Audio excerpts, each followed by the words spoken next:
itu yang saya rasakan di awal. Dia merakyat. Merakyat. Ya, Oke, satu. merakyat. Yang kedua, dia tuh bukan tipe pemimpin yang mau melanggar Taat hukum. taat hukum lah, taat Nah, hukum taat gitu. hukum. Kalau ada aturan tuh dia nggak mau sampai Melanggar. melanggar atau apapun gitu ya. Buat Taat taat hukum. Yang ketiga, Yang ketiga,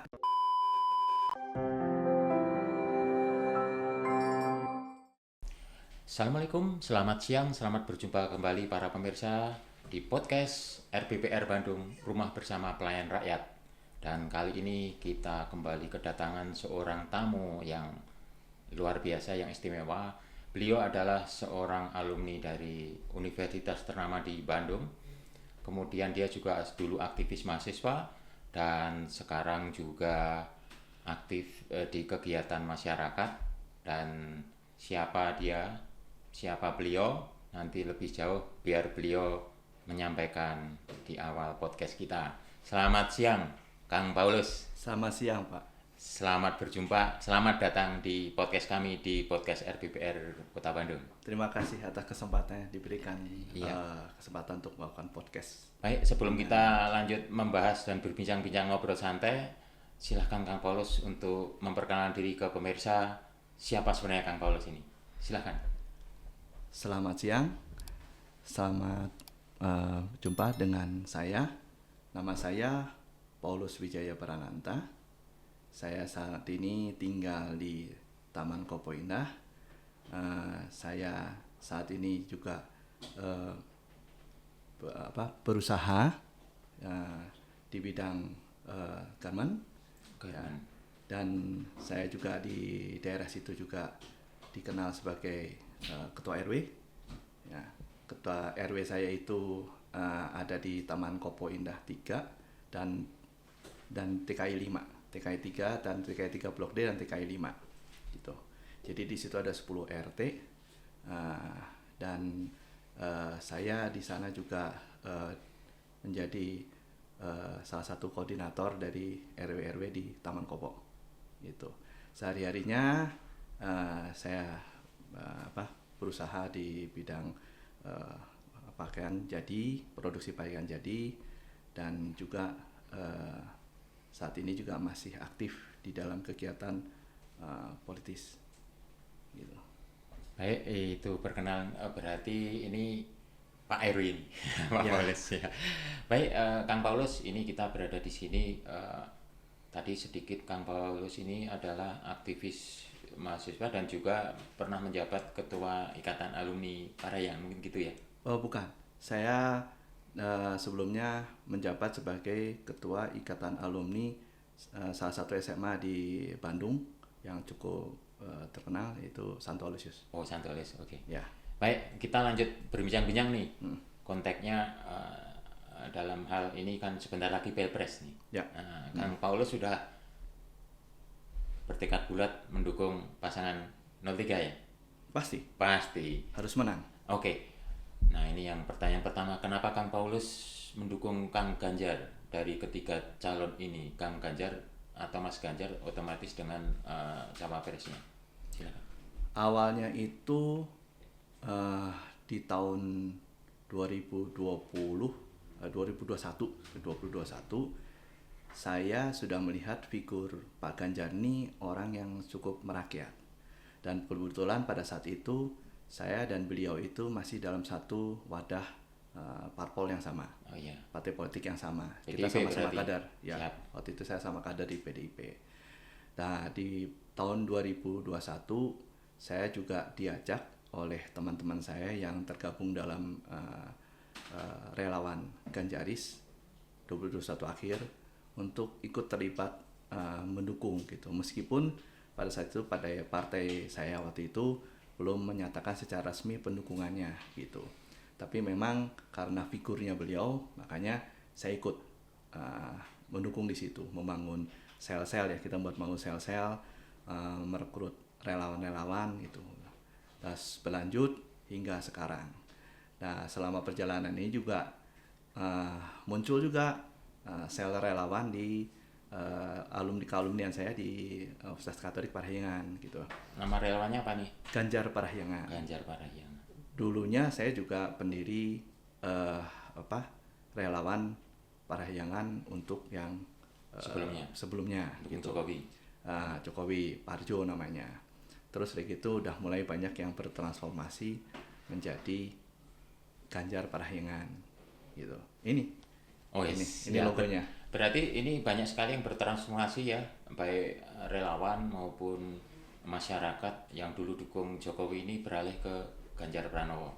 Betul, itu ya. Betul. Ya, sekarang konteksnya dalam hal ini sudah jelas. Wah, tadi juga Ganjar Parahyangan dan sebagainya tadi memang relawan sejati.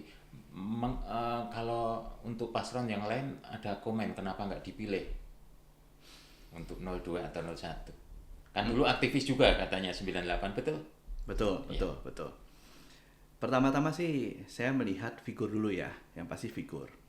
Dan waktu lalu ya kita terbuka saja ya, bahwa tahun 2021 itu saya melihat juga Pak D gitu kan sangat mengendorse Pak Ganjar gitu kan. Dan itu sama visinya sama relawan kita yang sebelumnya gitu. Dan saya lihat kenapa tidak gitu ya gitu. Nah terus saya lihat perkembangan kesini kan mulai banyak yang beralih gitu kan ya, dari nomor 2, 01. Nah selama ini yang saya lihat kalau yang 01 udah jelas platformnya berbeda ya dengan apa yang kita perjuangkan pada saat ini dan sebelumnya gitu. Jadi kalau untuk yang 02 mungkin ada sesuatu hal yang secara etis saya lihat kurang begitu bagus gitu kan untuk untuk memimpin negara di mana kultur masyarakat kita masih menomorsatukan etika di atas segalanya. Itu gitu budaya Timur ya, budaya Indonesia. Ya, etika budaya Timur di atas gitu. Di atas maksudnya di atas inilah aturan. Meskipun memang aturan dibutuhkan seperti itu, tapi dasarnya dari aturan itu adalah kita tidak melanggar etika yang ada di ini. Dan yang pasti kan etika itu lahir dari kearifan lokal yang ada. Berarti kalau kita melanggar melakukan pelanggaran etika berarti kita merendahkan nilai-nilai luhur yang diwariskan oleh para leluhur kita maupun pendiri bangsa kita gitu. Jadi bagi Kang Paulus ini etika penting ya, begitu ada orang yang kurang bagus di etika itu langsung nilainya di Kang Paulus itu turun gitu.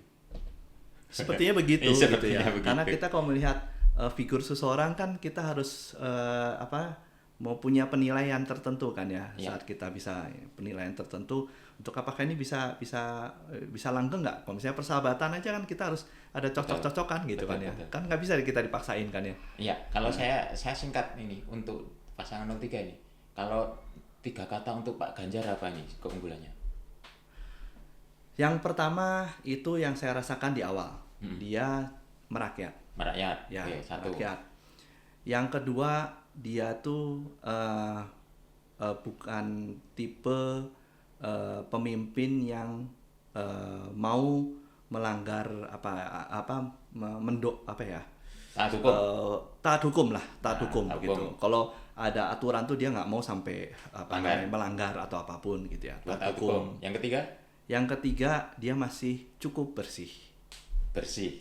Itu yang penting ya kalau kita mau melihat kepemimpinan. Iya, dari 3. Maaf, tadi dari Parahyangan lulusan jurusan apa tadi? Saya Fakultas Ilmu Sosial Ilmu Politik. Oh, pasti ilmu sosial politik ini paham banget nih. Nah, kalau 3 alasan memilih Pak Mahfud apa ini? 3 yang pasti mah tegas dia ya. Tegas.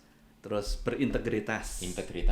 Terus yang satunya lagi itu dia sangat mumpuni di dalam keahlian. Dia sangat ahli gitu di dalam itunya. Hukum. Ya, baik. Saya lanjut nih, kan tadi udah ada Ganjar Parahyangan. Apa yang sudah dilakukan Ganjar Parahyangan dan juga apa penerimaan masyarakat atau kendala di masyarakat? Yang pasti sih kita Ganjar Parahyangan sudah turun ke bawah. Kita juga melakukan canvassing door to door gitu ya, untuk meyakinkan terutama di lingkungan daerah sekitar kita, Bandung, Bandung Raya, Jawa Barat, sebisa mungkin lah sebagai alumni Parahyangan yang punya keilmuan dan punya kesadaran untuk bisa memperjuangkan agar Ganjar bisa jadi jadi pemimpin kita. Kendalanya apa atau responnya apa di masyarakat? Mungkin ada yang menolak dan sebagainya. Yang pasti sih makin kesini masyarakat semakin pragmatis ya. Ya. Kalau misalkan kita turun ke bawah canvassing, pasti mereka, kalau kita mendukung Pak Ganjar, apa dong? Kita dapat apa gitu kan ya.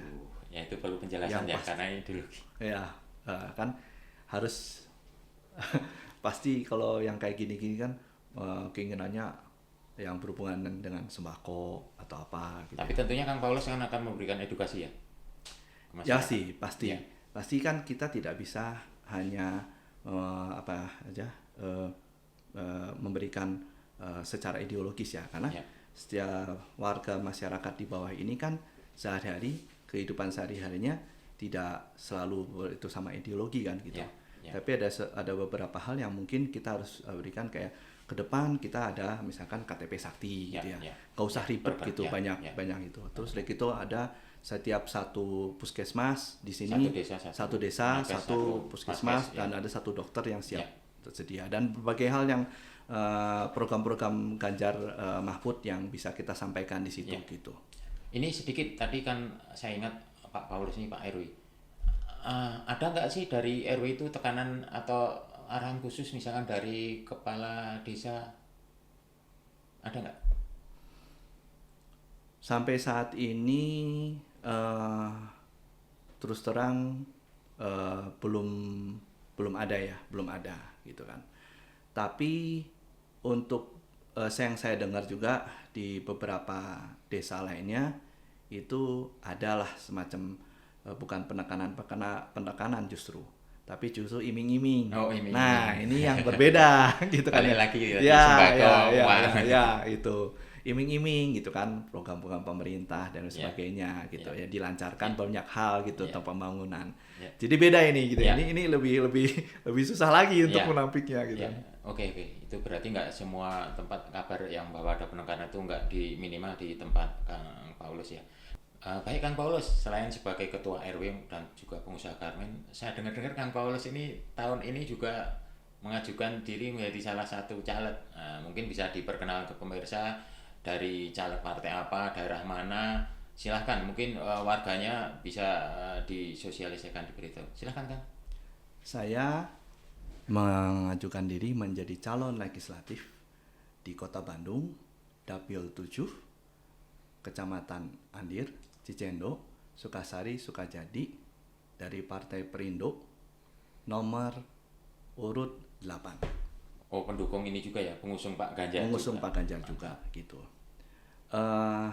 Sebelumnya saya di Partai Banteng, tapi ada satu hal, jadi saya mengembalikan KTA, tapi ada teman saya dari teman alumni di Kota Bandung yang minta saya, kamu punya kapasitas, kamu punya kapabilitas waktu saat memimpin kegiatan alumni, kenapa nggak kamu mencoba untuk menjadi berkat lebih banyak orang, berjuang gitu.